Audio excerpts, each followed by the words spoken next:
Right, what I've done is I put some insulation tape, a couple of layers around here, and then I put this in the jaw of the chuck, clamped it down as tight as I could, and it leaves an indent in the insulation tape.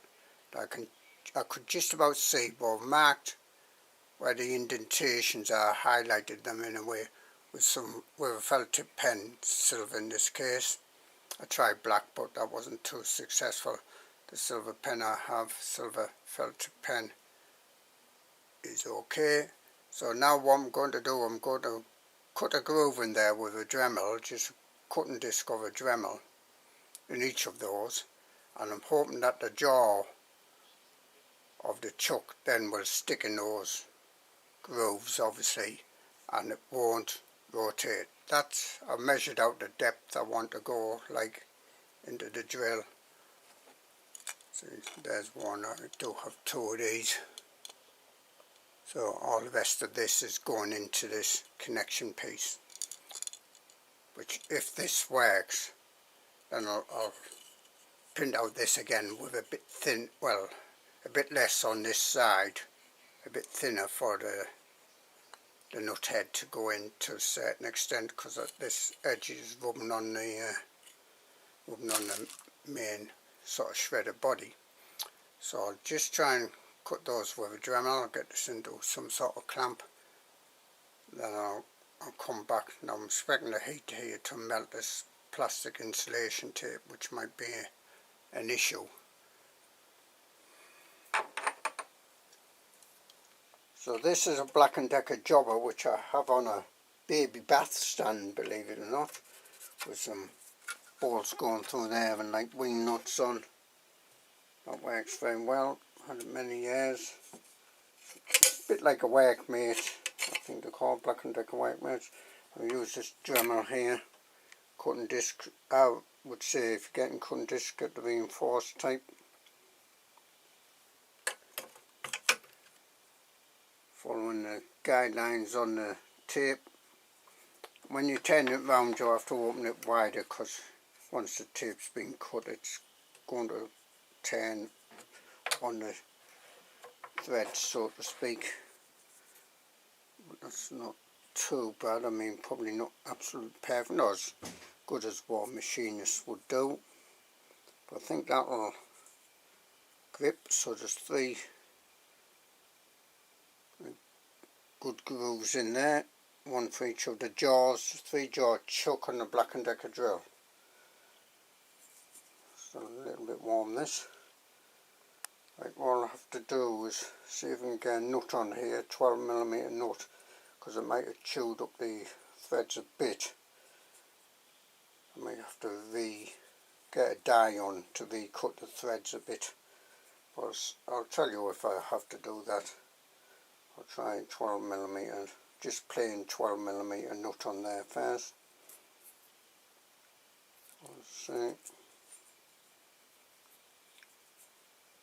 So hopefully that will grip this a lot better, and it won't rotate, because the chuck has been rotating on this shaft of this 12mm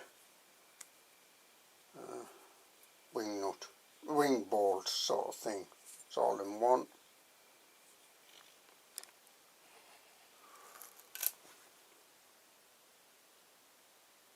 Okay, this is with the wing nut with the 3 grooves cut in, one for each of the jaws in this Black & Decker drill chuck here, and that should hopefully stop this coming loose and spinning round, because the chuck was turning but this part wasn't in the previous sort of one I did of this.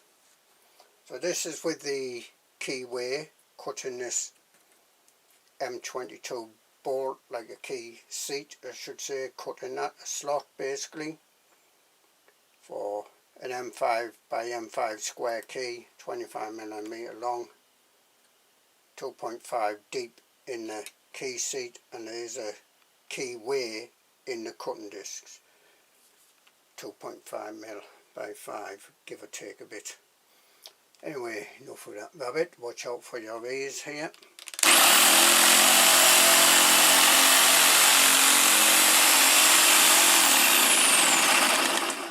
watch his nut. It's actually almost touching the arm of the chair we've got here. Right, what I would say is I'm going to try it with this, what I'm terming as a cutting block on here first. See how it does. I might have to take that off and put a hop on, because this doesn't, it really restricts the cutting space. But what I've found is without that on earlier, the teeth dig in and they drag the part like over and away that way. So that's why I mainly put this on.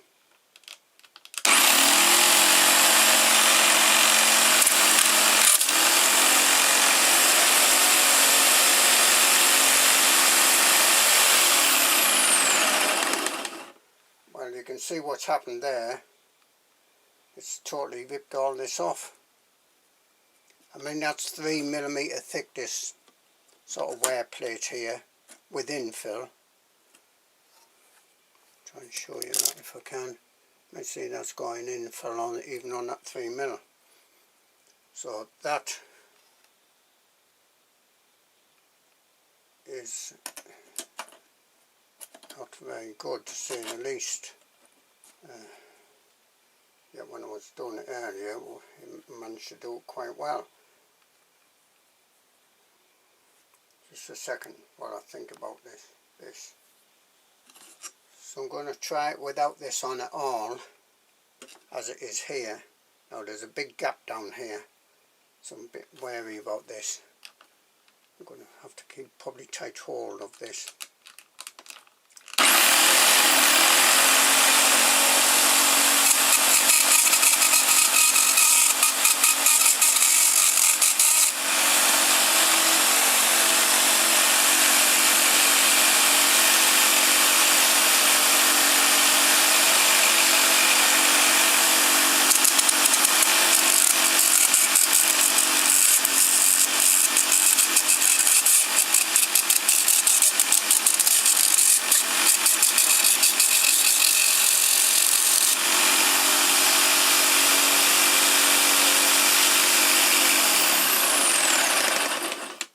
I have to think about what I want to do about this, cutting this, whether to have a hopper on here.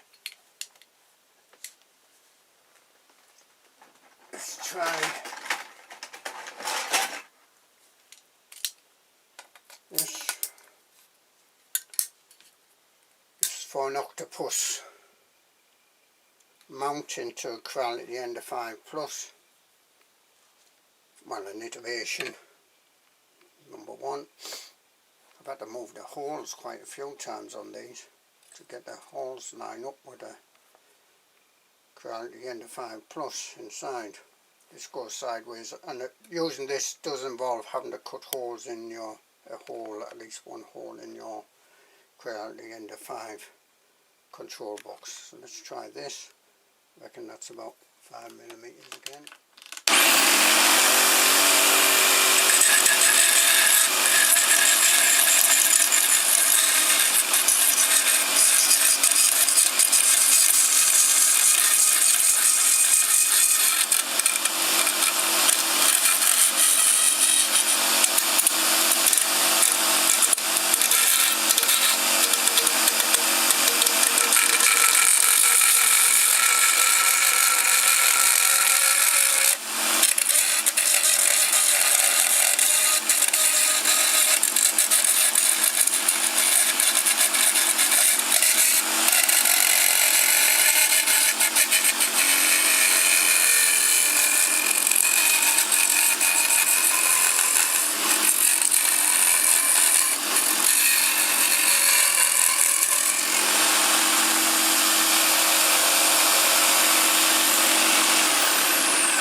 See what I'm finding here is it's better to almost rest this edge on there and almost like lever it down onto the blades. That seems to be a good method there.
So here, try and keep your hands to the side of the blades.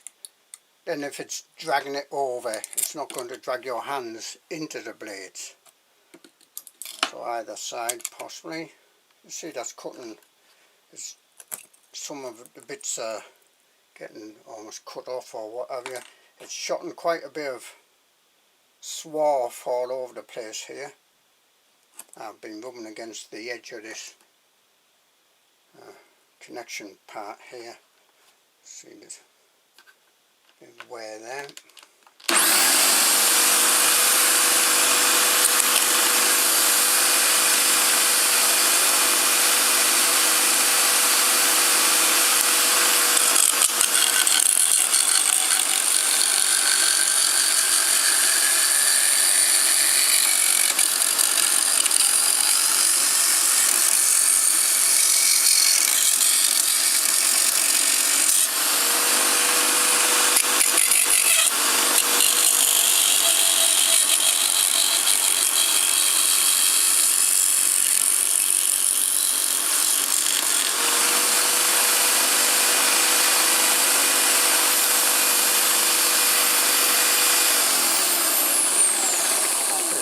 Of a feel, no warmth there, not at all.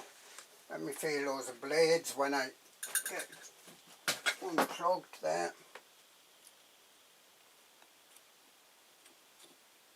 No, not really warm or anything, can't feel any heat there, no heat. I'll show you the ball as it is now.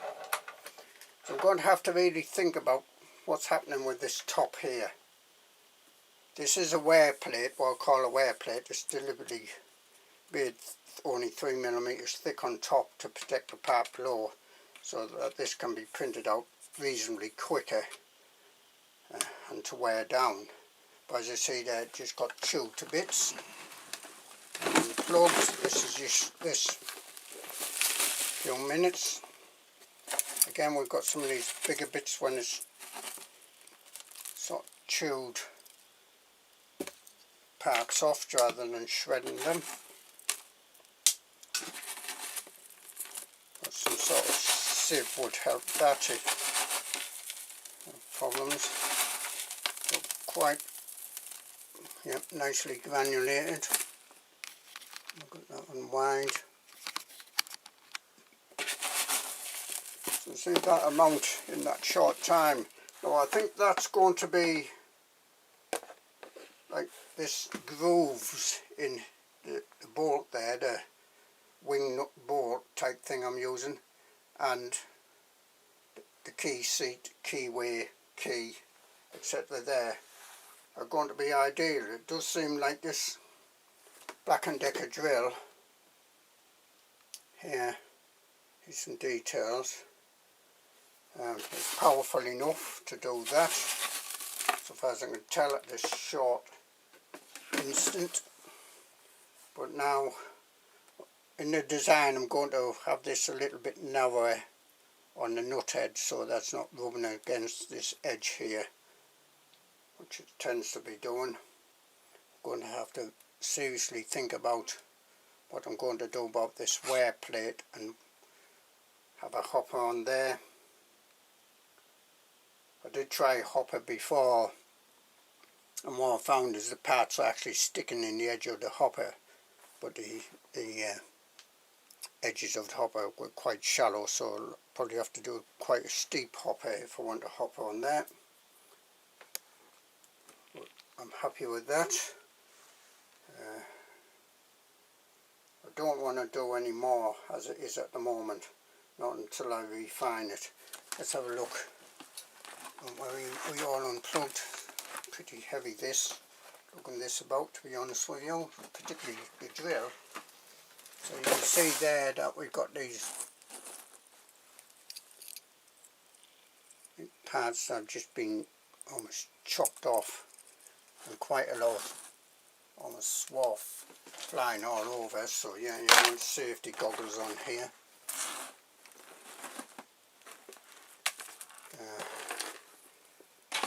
Yep. I think that would go into a sort of filament making device and go through the, well, get the big bits out. These finer bits will probably go through quite well. PLA here, that's all I'm going to try. I'll have a think about what I'm going to do about that top bit there. As you've seen, it just got almost chewed to bits, got banged and fell apart. So this is the chair where I put it on. Okay, yeah, so that gets a good thumbs up at this stage.